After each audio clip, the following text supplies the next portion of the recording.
today's culture, we are very used to putting patches on things that we don't like to see. It is as if the things that we don't like to see stop existing when we decide not to see it. I guess that's why we do beauty surgeries when we get old. Or we tend to greenwash when we don't want to go to the core of the problem when it comes to sustainability. Or when, we come up with hostile architecture as a solution towards our most complex and deep-rooted social issues, such as homelessness. If you don't know what is hostile architecture, I will give you a brief introduction here. Hostile architecture can have many different forms, and it can be hostile towards different populations, such as youth, elderly, disabled people, the poor, and the homeless population. However, our focus today will be on the forms of architecture that are hostile towards the homeless population. In this sense, hostile or anti-homeless architecture, more than a design, is a civilized way of saying that you're not welcome here. These designs are placed to manipulate behaviors, and in the case of the homeless populations, these behaviors can be as life-sustaining as, sleeping. That is why it seems so funny to me when it is said that these designs were put there in the beginning to ensure safety of the population. The question is, whose safety are we talking about?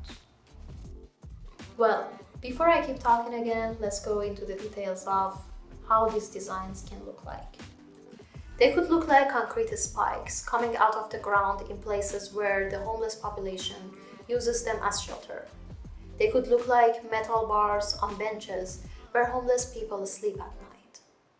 They could look like some anti-homeless decorations along the sidewalk. They could be even some designed uneven bars over the vents' warm air where homeless people could comfortably lie. Or they could be some metal slats on the concrete benches. And this list goes on and on. Anyways, we are not here to call anyone out, but we are here to call you all in. So together we can understand the importance of going to root causes when facing deep-rooted and complex issues.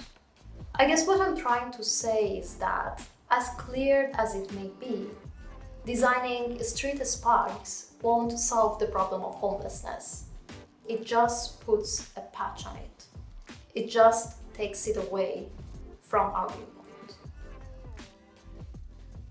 Maybe it is time that we genuinely ask ourselves how we can be kinder through our designs, how we can show compassion towards all our users, and maybe make designs that can be a part of solution towards the root causes and not patches that makes us forget about what the real problem really is.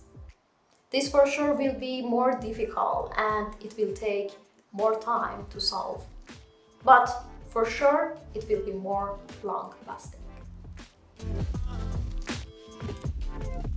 You have been listening to Design to Connect. Thank you for listening to us till this moment. Stay tuned and see you next week.